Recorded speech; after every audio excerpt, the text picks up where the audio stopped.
Ça n'a pas l'air de déranger ses occupants. Pourtant, la laisse est toujours en travaux.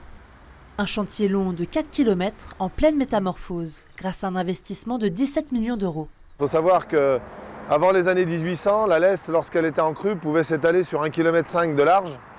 Et suite aux différents aménagements que l'homme a pu mettre en œuvre, le lit de la laisse s'est retrouvé restreint à une quinzaine de mètres de large. Ce rétrécissement du lit de la laisse a fragilisé les digues, qui risquent de céder en cas de crue intense.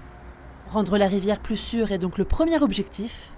Le second but est de recréer de la biodiversité et en quelque sorte de faire renaître un corridor écologique. Actuellement, on a un lit de la laisse qui est très rectiligne, sans différence de niveau d'eau et donc très peu propice à la présence d'invertébrés ou de poissons. On imagine avec les travaux qu'on pourra assister à la remontée notamment de la truite lacustre du lac sur la laisse. Le fond de lit est entièrement réaménagé.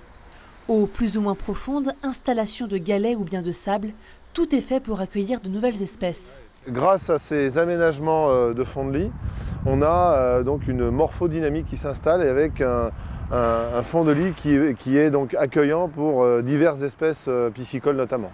La fin des travaux est prévue dès l'automne prochain. La laisse se jettera toujours dans le lac du Bourget, après un parcours largement modifié.